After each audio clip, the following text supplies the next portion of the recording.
बढ़ते हैं और बात करते हैं अगले लॉ के बारे में, जो कहता है कि कभी भी अपने मास्टर से आगे ना निकले।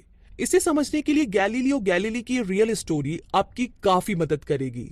तो होता यूं है कि गैलीलियो गैलीली एक इटालियन साइंटिस्ट थे, ये तो आप सभी जानते ही हैं।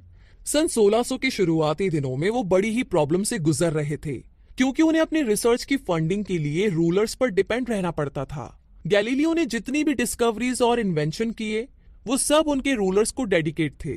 तब रिनेसांस के टाइम में हर साइंटिस्ट को यही करना पड़ता था। जब उन्होंने मिलिट्री कंपास का इन्वेंशन किया तो उनको वो ड्यूक ऑफ गोंगाजा के सामने पेश करना पड़ा। तो उन्होंने इस कंपास को यूज करने के बारे में एक किताब भी लिखी थी।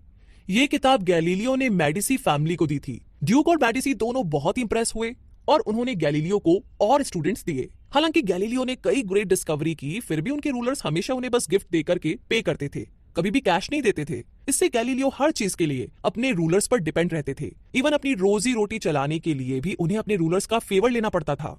तो 1610 में गैलीलियो ने जुपिटर के मून की डिस्कवरी की। इस बार उन्होंने एक नई स्ट्रेटेजी अपनाई। उन्होंने अपनी डिस्कवरी को अपने हर पैट्रोन के हिसाब से बांट दी, जैसे कि किसी के लिए टेलीस्कोप, दूसरे के लिए कोई किताब वगैरह वगैरह। इस बार गैलीलियो ने मेडिसिस पर फोकस किया। उसने जुपिटर के मून की डिस्कवरी उनके नाम कर दी, और ये बहुत ही बढ़िया टैक्टिक थी, क्योंकि जुपिटर हमेशा से ही मेडिसी फैमिली का सिंबल रहा था। क्योंकि मेडिसी फैमिली के फाउंडर कॉसिमो I जुपिटर को बहुत पावरफुल गॉड मानते थे। ग्रीक माइथोलॉजी में जुपिटर को जियूस कहा जाता है। कॉसिमो I ने जुपिटर को मेडिसी डायनेस्टी के पावर का सिंबल मान लिया था। उसने 1540 में मेडिसी की फाउंडेशन की थी, और गैलीलियो ने अनाउंस किया कि उसने जुपिटर के मून्स की खोज कॉसिमो II के कोरोनेशन डे पर की थी। उसने सारी इटली और कोर्ट के आगे मेडिसी को ये ऑनर दिया। जुपिटर के 4 मून हैं और गैलीलियो ने दावा किया कि चारों मून कॉसिमो II और उसके 3 भाइयों का सिंबल है। चारों मून्स जुपिटर के चारों तरफ उसी तरह घूमते हैं जैसे मेडिसी के फाउंडर कॉसिमो I के चारों बेटे। ये सब करके गैलीलियो ने पूरी इटली को ये दिखाने की कोशिश की कि मेडिसी डायनेस्टी को हेवन यानी कि स्वर्ग की ब्लेसिंग्स मिली हुई है। गैलीलियो ने एक एम्बलम भी बनाया जिसमें आसमान में 4 स्टार्स के बीच में गॉड जुपिटर को दिखाया गया था। उसने इस एम्बलम को कॉसिमो II का नया सिंबल बनाकर पेश किया। गैलीलियो ने जो एफर्ट किया उसके काम आया। उसी साल कॉसिमो II ने उसे राज्य का ऑफिशियल मैथमेटिशियन और फिलोसोफर बना दिया। तो इतना कुछ करने के बाद अब गैलीलियो को पूरी सैलरी मिलने लगी थी। अब इस काम की वजह से वो किसी पैट्रन पर डिपेंड नहीं था। अब उसे किसी के आगे हाथ फैलाने की जरूरत नहीं थी, क्योंकि सारे मास्टर अपने सब्जेक्ट्स के सुपीरियर बनना चाहते हैं। उन्हें ये डर होता है कि उनके सब्जेक्ट उनसे ज्यादा इंटेलिजेंट और ब्रिलियंट ना बन जाएं। उन्हें इन्वेंशन और साइंस डिस्कवरी से कोई लेना देना नहीं होता। उन्हें तो बस अपने नाम और अपनी शान की फिक्र रहती है। मेडिसी फैमिली का नाम आसमान के सितारों से जोड़कर गैलीलियो ने उन्हें और भी ज्यादा ऑनर दिया था।